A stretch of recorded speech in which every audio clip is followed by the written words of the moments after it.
First update on Vance. Yeah, just had some back spasms. Gavin had the same thing.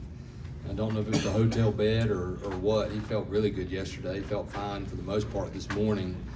Probably could have gone, honestly. We hadn't had many games. There's no such thing as a meaningful game, number one. But we knew that this game wouldn't advance us to Saturday. And he warmed up, and I think he was like 95%. And it's hard for me to play Vance in that game when I know, like, hey, when it's a back and it's spasms and how back spasms work, I've had them before.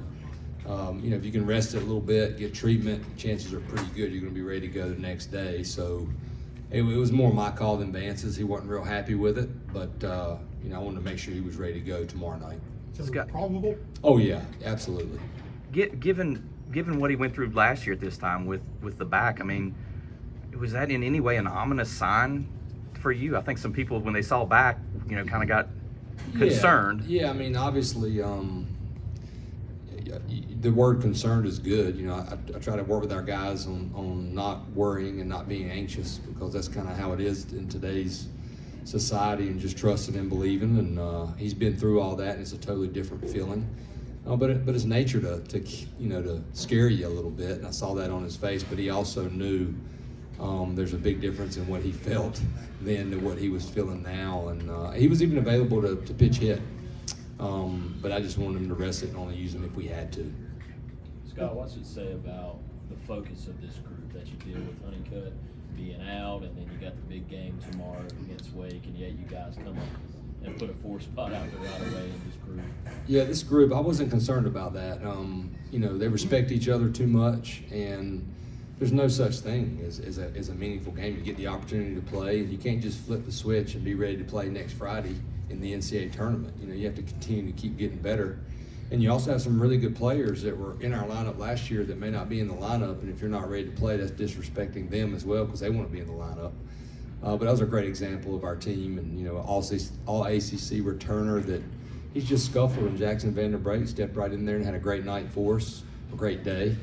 But it's a credit to our players. I mean, they know that this game doesn't advance them.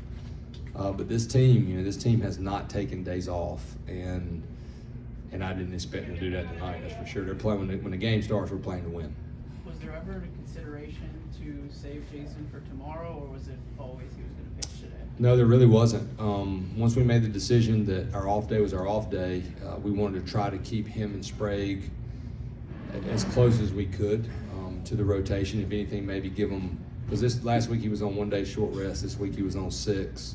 Next week he'll have to be on 7. But we just felt like that's why we did it, and we wanted to get Jason out there and make sure he got his work in. And we also feel very confident in all 3 of our starters. So we think Sprague can beat anybody, as well as Jason DeCara.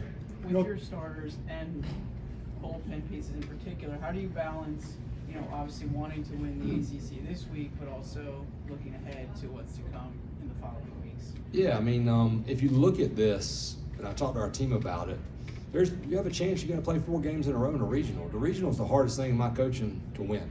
Super regionals, we've done it all year. It's a weekend series. So I told our guys, hey, let's approach this like potentially we maybe got. Obviously, you don't want to get in the loser's bracket. But if you do, you sure ain't going to stop playing. We're in the loser's bracket at 22, and we came out of it, and you got to win 4 games in a row if that's the case. So we're just going to try to win this thing. We're realistic. We feel like we're in good shape, and we're not going to necessarily tax somebody. But our arms, the way we've used them, they're all ready, and they're not worn out. They're prepared to pitch back-to-back days, and they'll do it if we need to win the ACC tournament. You definitely wanted to make sure that you wouldn't have your top 2 starters, either of your top 2 starters having to go 2 weeks between starts. If you saved, if you'd have altered your rotation and Friday night didn't work out. Exactly. Yeah, no doubt about it. So, we don't look at it too much like that. We expect to win every game, but you have to get these starters in there. And, we'll have Houck available tomorrow. We're looking at it like we got to beat Wake Forest to advance in a tournament. And we'll use whoever we need to, and we'll wake up Saturday morning, if we win, and we'll figure out who we're going to start. If Aiden Houck's not available and he threw 3 innings, it is what it is. Scott, Rod was asking you about the focus and everything for a game that was quote-unquote meaningless. But when it went back-to-back jacks there in the top of the first one, I mean, what the heck were you thinking as those things were flying out of here? I mean, I was happy, obviously. You get a lead like that with a guy like DeCaro. But they were just telling me that hadn't happened all year in college baseball or in the big leagues. And I was like, man, so I was just like, wow, that was impressive, because there really wasn't one of them. And then Alberto's, they were no doubters. Even Parks Harbor's was a no doubter. Sometimes you see one that kind of sneaks over. And that's a good arm. And he threw really well against us. And we talked about that to start the year. We had a hard time with him with that riding fastball. And it was like, okay, let's be more locked in on this guy and let's get better swings off. And they were ready to go, that's for sure. That's a credit to them. You look at the guys in the outfield. Vance doesn't play today, but Donofrio and Cook, combined for 8 RBIs. Is this the kind of production you were expecting from this outfield that you kind of got all season? I mean, it's hard to say you're expecting somebody to have 80 RBIs. I think Cook's close to that or over that now. But we did expect them to be better, and we expected that Donofrio could be a really special player. His home runs are a little misleading because he's hit so many balls hard, but he's got 20 home run power. He just doesn't have a lot on the board, and I can see a lot coming in bunches for him. I think he's like a top 5 Brown talent type like kid, and we were lucky that he showed up on campus.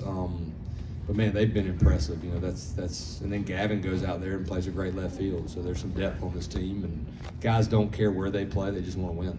In your bullpen, Dalton Pence is a guy that's given you good production all year. Talk about what he's given your team, and you bringing him. I mean, he comes in and is hurt immediately when you get it. Oh man, yeah. Like I remember the tears coming down his eyes at summer school when he realized that I'm going to have surgery and miss. I mean, he was a big piece that I thought that kid would pitch a ton for us in 2022.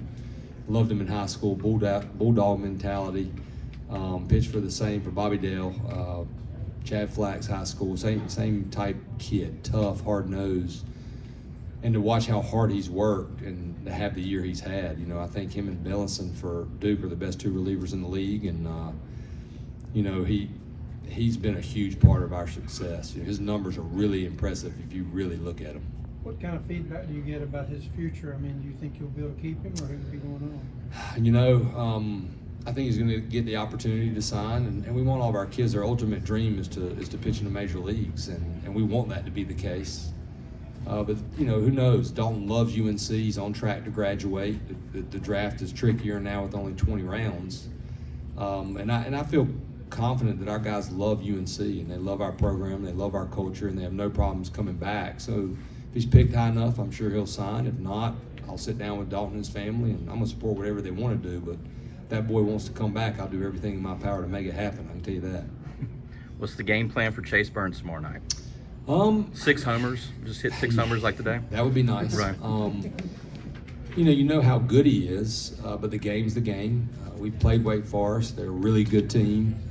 They're balanced top to bottom. They've got potentially, most likely, 3 first-round picks. Have a lot of respect for what they've done. We'll have to play well, but we're not going to back down. I can tell you that. We're going to get in the box and we're going to battle, and I think this is the way it's supposed to be. You got 2 in-state teams going at it on Friday night in the ACC Tournament. Want to wrap it up? So how fun is it to fill out that lineup, guard all that talent you have, and is there any typical decisions you got to make as all these guys are hitting so well? It's fun. That's a credit to our assistant coaches that work their tails off and spend so much time away from their families, because I've been in their shoes, beating up the highway, trying to find these guys, and that's how you create that depth. And it's a fun team to be around. I tell them all the time, like, you guys are the reason we're having the success. Guys like Jake Knapp, and that can't pitch, but is right in there beside me. So it's a fun group, and really at this point, it's more managing them and keeping them fresh and staying the heck out of their way. All right, guys. Thank you. Thank Appreciate y'all. it.